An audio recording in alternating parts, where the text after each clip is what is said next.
அனைவருக்கும் வணக்கம். கலையும் கலை சார்ந்த கலைஞர்களையும் ஊக்கப்படுத்துகிற வகையில், அவங்கள உலகத்துக்கு அறிமுகப்படுத்துகிற வகையில் நம்மளுடைய யூ ஸ்டார் மீடியா களமிறங்கி இருக்குது. இதில் முழுக்க முழுக்க நீங்கள் ஆதரவு கொடுப்பீங்க அப்படின்னு நான் நம்புகிறேன். அதே போல் நாங்கள் ஒவ்வொரு முறையும் அறிமுகப்படுத்தக்கூடிய கலைஞர்களையும் முடிந்தவரை நீங்கள் இந்த கிராமிய கலை ஒரு கலைஞரை தான் இன்றைக்கி நான் அறிமுகப்படுத்த போகிறேன். மதுரை பெரியார் பக்கத்தில் கூடிய ஜெயந்திபுரத்தில் கட்டக்கால் பாண்டி அப்படின்னா எல்லாருக்கும் தெரியக்கூடிய ஒரு நபர். ரொம்ப அன்பானவர், எளிமையாக பழகக்கூடியவர், இந்த கலை மீது மிகுந்த ஆர்வம் உடையவர். எந்த அளவுக்கு ஆர்வம் உடையவர் அப்படின்னு பார்த்தீங்கன்னா, கிட்டத்தட்ட பள்ளி கல்லூரி அதே போல் இந்த கலை மீது ஆர்வம் கற்றுக்கக்கூடிய இளைஞர்கள் அப்படின்னு பார்த்தீங்கன்னா கிட்டத்தட்ட ஒரு 5000த்துக்கு மேற்பட்ட இளைஞர்களை இந்த கலை மீது உருவாக்கப்பட்டிருக்குது. ஸோ அந்தளவுக்கு இந்த கலையை ஆர்வமாக கற்றுக்குறாங்க. கிராமிய கலை அப்படிங்கிறது எல்லாருக்குமே தெரியும். எந்த அளவுக்கு மக்கள் ரசிப்பாங்க அப்படிங்கிறது தெரியும். எந்தெந்த நிகழ்ச்சிகளை அதை பயன்படுத்துவாங்க, அந்த காலத்தில் எப்படி அதை பார்த்தாங்க, இந்த காலத்தில் எப்படி பார்க்குறாங்க அப்படிங்கிற பல்வேறு விஷயத்தெல்லாம் நம்ம தெரிஞ்சுக்க போகிறோம். ஸோ அந்தளவுக்கு பல கலைஞர்களை உருவாக்கின கட்டக்கால் பாண்டியான சந்திக்க தான் இன்றைக்கி வந்திருக்கிறோம். வணக்கம்.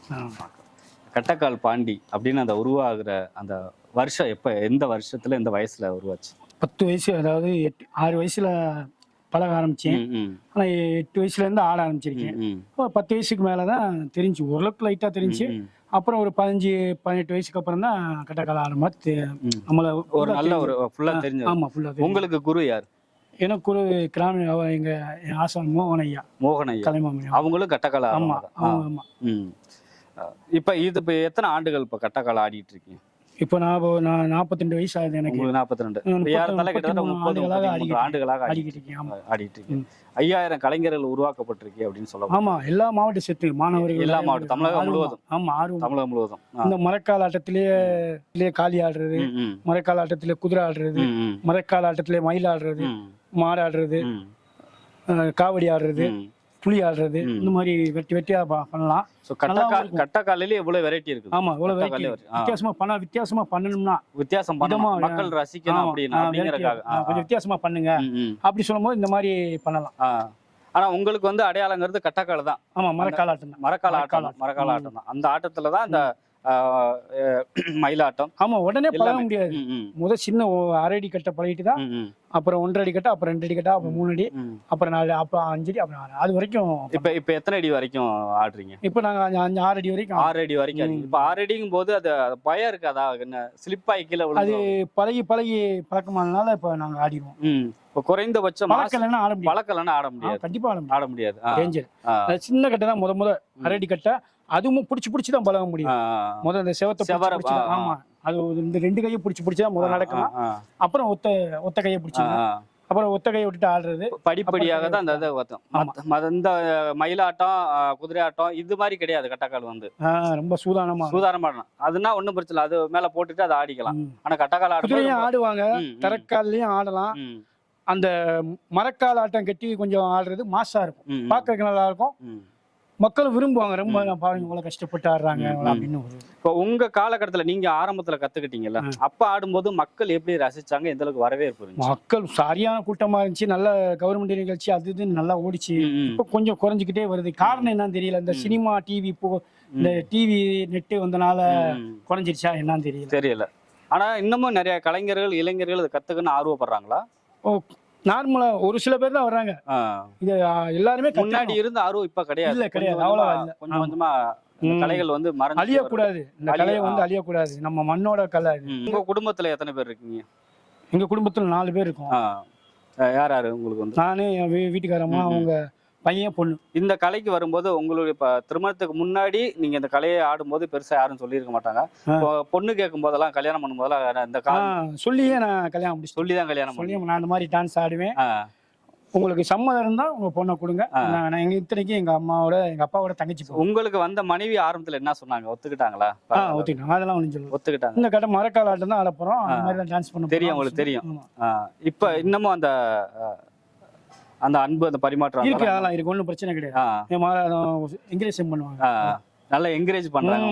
படத்தெல்லாம் பார்க்கும்போது அவங்களே ஆசைப்பட்டாங்க, பரவாயில்ல படத்துல வந்துருக்கீங்களே அப்படின்னு. என்னென்ன படங்கள் அதை கேட்க, என்னென்ன படங்கள்லாம் நடிச்சிருக்கீங்க? நிறைய படம் பண்ணிருக்கேன் நான். அன்பு, விஸ்வாசம், மெர்சல், பைரவா, இது காவலன்னு, நிறைய படம். பெரிய பெரிய ஆக்டரோட நிறைய ஹிந்தி, தெலுங்கு, மலையாளம் பண்ணியாச்சு. ஹிந்தி ஒண்ணுதான் பண்ணல. பூராமே அதுல குதிரை ஆடுறதா. கண்டிப்பா அதுவும் பண்ணிடுவீங்க. ஆமா கண்டிப்பா. இப்ப குழந்தையிலயும் இந்த கலைகளை கொண்டு வந்திருக்கீங்களா? ஆமா கொண்டு வந்து பையனும் என் பொண்ணு ஆடுவாங்க. அவங்க படிக்கிறதுனால கொஞ்சம் அவங்க கொஞ்சம் கொஞ்சமா சொல்லி கொடுத்துட்டு இருக்கீங்க. சோ படிப்பும் வேணும், வேணும், கலையும் வேணும். ரெண்டுமே வேணும். அப்படிங்கறனால ரெண்டும் பாதிப்படைய கூடாதனால கொஞ்சம் கொஞ்சமா கத்து கொடுக்குறீங்க. பழகிட்டு இதுவும் பண்ணிக்குவாங்க, அதுவும் பண்ணிக்குவாங்க. ரெண்டுமே. நீங்க அந்த ஸ்கூல் லீவு டயத்துல மட்டும் கூட்டிட்டு போவீங்க. ஸ்கூல் டயத்துல அவங்க தொந்தரவு பண்றது கிடையாது அந்த அளவுக்கு. இப்ப அவங்களுக்கு கத்து கொடுத்த அது எவ்வளவு அவங்க ஆர்வமா இருக்காங்க. ஆர்வமா இருக்காங்க. ஆனா படிக்கணும்ல. இந்த கலை அந்த காலத்துல இருக்கு கலை. இருந்தாலும் படிக்கவும் செய்யணும்ல. படிப்பும் கலை இருந்தா ரொம்ப சந்தோஷம் தான். அதான் உண்மை. குறைந்தபட்சம் எவ்வளவு வருமானம் வரும்? ஒரு நிகழ்ச்சிக்கு போறீங்க அப்படின்னா குறைந்தபட்ச வருமானம் எவ்வளவு வரும்? வருமானத்தை என்னத்த சொல்றதுன்னா சொல்றது ஒரு 2 ரூபா கிடைக்குதுன்னா வாடகை போ ஒரு 1000 ரூபா கிடைக்கும். 1000 ரூபா கையில நிக்கும். அதுதான் இந்த குடும்ப செலவுக்கு எல்லாம் வீட்டு வாடகை. வீடு வந்து சொந்த வீடா வாடகை வீடா? வாடகை வீடு தான். வாடகை வீடு தான். வாடகை வீட்டுலாம் இருக்கும். வாடகை வீட்டுல ஆரம்பத்துல இருந்தே வாடகை வீட்டுல இருக்கீங்க. இப்ப குழந்தை இப்ப என்ன படிக்கிறாங்க? இப்போ பையன் வந்து 10 படிக்கிறாப்புல, பாப்பா வந்து 9 படிக்கிறாப்புல. படிக்கிறாங்க. அவங்கள எந்த அளவுக்கு படிக்க வைக்கணும்னு ஆசைப்படுறீங்க? அவங்கள நல்லா படிக்க வைக்கணும் தான் ஆசை.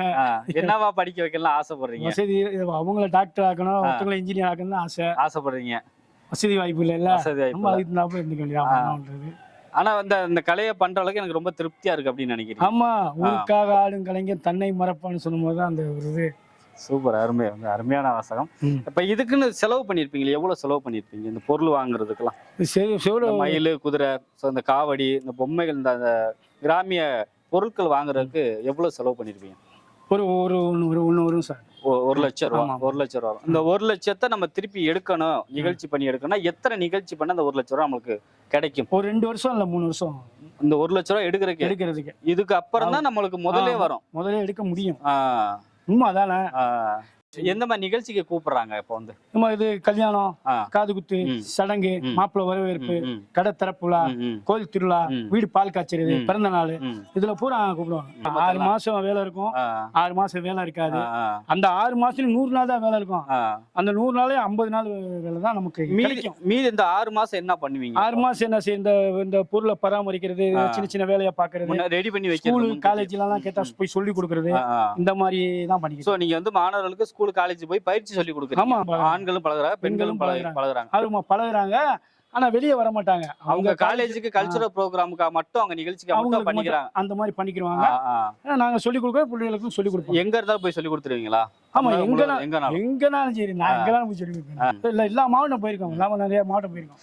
இதை தாண்டி நம்ம தமிழகத்தை தாண்டி வேற அதர் ஸ்டேட்டுக்கு மாநில லெவல்ல போய் ஜெய்ப்பூர்ல, குஜராத்ல, டெல்லியில எல்லாம் போய் ஆடி இருக்கோம். அங்கெல்லாம் ஆடி இருக்கோம். இப்ப நம்ம இந்தியாவை தாண்டி வெளிநாடுகளுக்கு எங்கேயாவது போனது? வெளிநாடு ரியோனி போயிருக்கோம், பக்ரீன் போயிருக்கோம். அங்கெல்லாம் அவங்க சந்தோஷப்படுவாங்க. நம்ம ஊருக்காரங்க வந்திருக்காங்களே அப்படின்னு சந்தோஷப்படுவாங்க. நல்லா என்கரேஜ் பண்ணுவாங்க. இந்த கலையை வளங்க, இந்த கலைக்கெல்லாம் ஆள் இல்லை, நீங்க நல்லா வளர்த்து இது பண்ணுங்க. அதுக்கு மாணவர்களும் மாணவிகளும் ஒத்துழைப்பு கொடுக்கணும். அவங்க அப்போதைக்கு அண்ணா போதும் அந்த இது பண்ண அந்த மேடையில மட்டும் ஆடி மக்களை சந்தோஷம். அந்த கலை வந்து ஏதோ ஒரு விதத்துல வளர்ந்துகிட்டு இருக்கு. வளர்க்கணும். வளர்ந்து விஸ்வரூபமா அலைஞ்சுக்கிட்டே போய்கிட்டே இருக்கணும். அழியவே கூடாது. அந்த அளவுக்கு இருக்கணும் என்னோட ஆசை. கட்டக்கால் பாண்டியன் அப்படின்னா உலகம் பூரா தெரியும். ஆமா, கண்டிப்பா தெரியும். மக்கள் வரவேற்பு கொடுக்குறாங்க. இப்ப இந்த கட்டக்கால் ஆடுறது அப்படிங்கிறது வந்து மக்களுக்கு பார்க்கும்போது ஒரு சந்தோஷத்தை கொடுக்கும், ஆடுறாங்க. ஆனா அதோட வலி வேதனை அப்படிங்கிறது உங்களுக்கு தானே தெரியும். கண்டிப்பா என்ன மாதிரி வலிகளா இருக்கு கட்டும் போது? நம்ம கையில காலெல்லாம் இந்த கொப்புளிச்சிடும். அப்படியே காலெல்லாம் அப்படி கொப்பளிக்கும், காலி வீங்கிக்கணும். என்னைக்குன்னே தடவி தான் பண்ணுவோம். அந்த கலையை விட்டுறக்கூடாது. நம்ம அடுத்த தலைமுறை கொண்டு போகணும் அப்படின்ற அந்த ஒரு இதுக்காக தான். இந்த முதுகு பெண்டு எல்லாம் வலிக்க தான் செய்யும். அதெல்லாம் பார்த்தா முடியுமா? வளர்த்துக்கிட்டே இருக்கணும் கலையை. நம்மள வந்து ஒன்னாந்து பார்த்து மக்கள் நல்லா இருக்கீங்களா கை கொடுக்குறாங்க. அந்த படம் உங்களை அந்த படத்துல பார்த்தேன் சொல்லிடுறாங்க. உங்களை அந்த ஊர்ல பார்த்தேனே அப்படின்னு. அதுதான் மக்கள் சொல்லும் போது நம்மளுக்கு கேட்கும்போது ரொம்ப சந்தோஷம். ஆமா, நம்ம கிட்ட இருக்க அந்த வழிகள் எல்லாமே மறந்து போயிருக்கு. கண்டிப்பா அந்த ஒரு இதுக்காக தான் வந்து பண்றீங்க. ஆனா இருந்தாலும் அந்த கலையை வளர்த்துக்கிட்டே இருக்கணும். அந்த ஒரு தான் நமக்கு. சரி, என்னைக்காவது நீங்க ஆடும்போது என்னைக்கா ஸ்லிப்பா இருக்கா? உங்களை அறியாம என்னைக்காவது நீங்க அந்த கட்டையில ஆடும்போது ஸ்லிப்பா இருக்குதா? கீழே விழுந்துருக்கு? ஸ்லிப் ஆயிருக்கு. மறுபடியும் எந்திரிச்சு ஆடிட்டேன். மறுபடியும் எந்திரிச்சு எந்திரிச்சு ஆடிட்டேன் ஆ ஆடிட்டேன். ஆ இந்த மாதிரி கலைகளுக்கு போகும்போது நம்ம உறவுகளும் நம்ம சுத்தி இருக்கவங்களும் ஒரு மாதிரியா நினைப்பாங்க, பேசுவாங்க, வைப்பாங்க. அந்த மாதிரி உங்களை யாராவது பேசி தாக்கியிருக்கா? இல்ல நீங்க ஏதாவது நிகழ்ச்சியில போகும்போது உங்க காது பட உங்களை ஏதாவது கேவலமா பேசியிருக்காங்க? அதே நிறைய இது நடந்திருக்கு. அதெல்லாம் நம்ம சொல்ல விரும்பல. நம்ம வந்து நம்ம மனசுக்கு நம்ம அந்த கலையை வளர்த்து போய்க்கிட்டே இருக்கணும். ஆனா பேசுறவங்க என்னோட- பேசிட்டு தான் ஆமா. இருக்காங்க, சிரிச்சுக்கிட்டு வேற வழி இல்ல. பரம்பரையா தான் சார். எங்க தாத்தா மேல வச்சாரு, அப்புறம் அப்பா, ம், இப்ப நானு, ம். என் மகன், ஆ, என் மக, 5வது தலைமுறை இந்த கலையை வந்து சொல்லி கொடுத்தாங்க. தலைமுறையா போய்க்கிட்டே இருக்கு. ஆனா அடுத்த எப்படியோ தெரியல. 5000 பேரை உருவாக்கியிருக்காங்க. அவங்க எத்தனை பேருக்கு சொல்லி கொடுத்துருக்காங்க உங்க சிரிப்பு தெரியல. உங்க சிரிப்பு ரொம்ப அழகா இருக்கு. உண்மையிலே இவங்களை பாருங்களே, நீங்க அவர் பேசும்போது வழி நான் எவ்வளவு திரும்ப திரும்ப கேட்டுட்டு இருக்கேன். அவருடைய கஷ்ட நஷ்டங்கள்லாம், அவருடைய பட்ட வழிகளை கேட்டுட்டு இருக்கேன். ஆனா எல்லாத்தையும் ஒரு சாதாரண ஒரு மக்கள் வந்து மகிழ்ச்சியா இருக்கிறாங்க. அவங்க மத்தியில இந்த வழியெல்லாம் ஒண்ணுமே கிடையாது அப்படிங்கிற மாதிரி நான் ஸ்டார்டிங்ல இருந்து பேட்டி எடுக்கிற முதல் இப்போ வரைக்கும் அவர் சிரிச்ச முகத்தோட தான் இருக்கிறாரு. உண்மையிலேயே வந்து ஒரு பெரிய பார்க்கும்போது ரொம்ப சந்தோஷம். இவ்வளவு மாணவர்களை உருவாக்கியிருக்காரு, தம் பிள்ளைகளையும் உருவாக்கி இருக்கிறாரு அப்படின்னு நினைக்கும் போது ரொம்ப சந்தோஷமா இருக்குது. இப்போ உங்க பசங்களும் ஆட வச்சிருக்கீங்க. ஆமா, அதையும் நம்ம பாத்துருவோமா? பாத்துக்கலாம். ஸோ இவங்க 2 பேரும் கட்டைக்கால் பாண்டியனாவுடைய மிகப்பெரிய சொத்து அப்படின்னு சொல்லலாம். ஆமா, அவங்களுடைய குழந்தைகள் தான். உங்க பேர் சொல்லுமா? சந்தோஷ். சந்தோஷ். நீங்க என்ன படிக்கிறீங்க? 10 முடிச்சிட்டேன். 10 முடிச்சிட்டீங்க. அடுத்து என்ன பண்ண போறீங்க? அடுத்த புதூர் ஐடில சேர்ந்துட்டேன். ஐடில சேர்ந்துருக்கீங்க. Okay, super. இந்த அப்பா ஆடுற கஷ்டம்லாம் உங்களுக்கு தெரியுதா? கஷ்டப்படுறா கொப்பளிச்சிருக்கும். கொப்பளிச்சிருக்கும். எப்படி நீங்களும் அதே கலையில ஆடுறீங்களா? நீங்களும் கட்டக்கால் கூட்டு போவாங்க. நீங்களும் கட்டக்கால் தான் ஆடுறீங்க. அப்பா உங்களுக்கு பழக்கி விட்டுருக்காரா? பழக்கி விட்டுருக்கான். எப்படி நீங்க சந்தோஷப்பட்டு ஏத்துக்கிட்டீங்களா இல்ல எப்ப கஷ்டப்பட்டு உங்களுக்கு கத்துக்கிட்டா? சந்தோஷப்படுத்தேன். அந்த அப்பா கஷ்டத்தை நம்மளும் பார்க்கணும் அப்படின்னு சொல்லிட்டு. ஓகே, என்னவா ஆகணும்னு ஆசை உங்களுக்கு? நான் வந்து படிச்சு வந்து பெரிய கம்பெனில வேலை பார்க்கணும். ஒரு நல்லா ஒர்க் பண்ணி அப்பா வர கஷ்டத்தை விட அவங்கள வந்து சந்தோஷப்படுத்துற மாதிரி நல்லா வீடு வாசலாம் கட்டி கார்லாம் வாங்கி செட்டில் ஆகணும். சந்தோஷம். ஓகே, உங்க பேருமா? சண்முகப்பிரியா. சண்முகப்பிரியா. நீ எத்தனை படிக்கிறீங்க? 9th படிக்கிறேன். 9th படிக்கிறீங்க. ஓகே, உங்களுக்கு என்னவா ஆசை? எனக்கு டாக்டர் ஆகணும் ஆசை. டாக்டர்னு ஆசை. நல்லா படிப்பீங்களா? படிப்போம் சார். நல்லா படிக்கணும். இப்போ அப்பா அம்மா படுற கஷ்டம்லாம் உங்களுக்கு தெரியுதுல்ல? தெரியும் சார். அப்பா போயிட்டு எத்தனை மணிக்கு வருவார் பொதுவாக வந்து? அப்பா போயிட்டு ஒரு நேரம் 9 மணிக்கு விடுவாங்க, ஒரு நேரம் 8:30 மணிக்கு விடுவாங்க. இன்னைக்கு போயிட்டு அடுத்த நாள் காலைல தான் வருவார். அந்த மாதிரி அடுத்த நாள் வருவார். ஆமா சார். ஓகே, எந்த ஸ்கூல்ல படிக்கிறீங்க? சுந்தராஜபுரம் சார். சுந்தராஜபுரம். இப்போ நீங்களும் இந்த கலையில இருக்கீங்க. இருக்கு. எப்படி இந்த கலையில ஆடும்போது எப்படி இருக்கு உங்களுக்கு? நல்லா இருக்கு சார். ஜாலியா இருக்கு. ஜாலியா இருக்குது. கஷ்டம்லாம் ஒன்றும் தெரியல. கஷ்டம் அப்பா கஷ்டத்தை பார்ப்போம், நாங்களும் கட்டி இது பண்ணோம் சார். அப்பா பார்க்கும்போது உங்களுக்கு எப்படி தோணும்? அப்பா படுற கஷ்டம் இருக்குல்ல, அதை பார்க்கும்போது உங்களுக்கு எப்படி தோணும்? அப்பா அந்த கஷ்டத்துல இருந்து மீட் எடுக்கணும் அப்படின்னு நினைப்பீங்களா? இல்ல அப்பாவை வந்து நாங்க படிச்சு சந்தோஷமாக்கணும், அதான் ஆசை. அப்பாவை ரொம்ப பிடிக்கும் சார். அப்பா தான் ரொம்ப பிடிக்கும். 2 பேருக்குமே அப்பா தான் ரொம்ப பிடிக்கும். அப்பா உங்களோட இன்னைக்கு ரொம்ப டைம் ஸ்பெண்ட் பண்ணுவாரா? பண்ணுவாங்க. டைம்லாம் ஸ்பெண்ட் பண்ணுவாங்க. சரி, நீங்க இப்ப எவ்வளவு நாளா ஆடிக்கிட்டு இருக்கீங்க? நாங்க 2 மாசமா ஆடிக்கிறோம். இப்போ 2 மாசமா ஆடுறீங்க. நான் வந்து சின்ன பிள்ளைல பழகி கொடுத்தது. சின்ன வயசுல இருந்து உங்களை பழகி விட்டாங்க. நீங்க என்னென்ன விருதுகள்லாம் வாங்கியிருக்கீங்க? கலை இளமணி விருது வாங்கியிருக்கேன். கலை இளமணி கலையரசி விருது வாங்கியிருக்கீங்க. Very good, super, very good. So இந்த கலையை வந்து இன்னும் நிறையா வளர்க்கணும் அப்படின்னு ஆசைப்படுறீங்க. அப்பா சொல்லியிருக்காங்க இந்த கலையை வளர்க்கணும் அப்படின்னு என் பிள்ளைகளுக்கு சொல்லிக் கொடுக்குறேன் அப்படின்னு. ஸோ நீங்கள் நல்லா கலையை வளர்க்குற மட்டும்னா முதல்ல 2 பேர் நல்லா படிக்கணும். ஸோ 2 பேர் படித்து அம்மா அப்பாவுடைய கஷ்டத்தை வந்து போக்கி நீங்கள் அவங்கள இன்னும் சந்தோஷப்படும். நீங்கள் நல்லா படித்தா ஒரு நல்ல வேலைக்கு போய் சேரும்போது அவங்க ரொம்ப சந்தோஷப்படுவாங்க. நீங்கள் 2 பேர் சம்பாரித்து அந்த சம்பளத்தை அவங்க கையில் கொடுக்கும்போது இன்னும் ரொம்ப ஆனந்தமாக இருக்கும். ஸோ 2 பேரும் நல்லா படிங்க. வாழ்த்துக்கள். ஓகேங்களா? ஓகே. இப்போ என்னென்ன கலை இந்த ஆட்டக்கலைகளை உங்களை பயன்படுத்துவாங்க? இது மாடாட்டம், மயிலாட்டம், பொய்க்கால குதிரை, மரக்காலாட்டம், கிழவிங்கிழவி, இது மாதிரி தான் ஆட்டத்துக்கெல்லாம் பயன்படுத்திக்குவாங்க. இப்போ உங்களை தனியாக கூப்பிட்டாலும் போவீங்க, அதே சமயம் ஒரு டீமாக வேணும்னாலும் போவீங்க. ஆமாம், அதான் சொன்னேன் சார். நம்பி 100 பேர் இருக்காங்க கலைஞர்கள். ஸோ வந்து தமிழ்நாடு மட்டும் இல்லை, உலகம் போது எங்கே கூப்பிட்டாலும் போவீங்க. ஆமாம் சார். நாடு விட்டு நாடு கூப்பிட்டாலும் போவோம். போய் பண்ணி கொடுப்போம், பயிற்சியும் கொடுப்போம். ஓகே, நிகழ்ச்சிக்காகவும் போவீங்க, பயிற்சிக்காகவும் போவீங்க. ஆமாம் சார், ஆமாம் சார். இதே போல் அடுத்தடுத்த கலைஞர்களை அடுத்தடுத்த இடத்துல என்ன மாதிரியான வெரைட்டி கலைஞர்களை உங்கள் முன்னாடி நாங்கள் கொண்டாந்து நிறுத்த போகிறோம் அப்படிங்கிறத தொடர்ந்து இருப்போம். ஸோ அதுவரை உங்களிடமிருந்து விடைபெறுவது உங்கள் சந்துரு. நன்றி, வணக்கம்.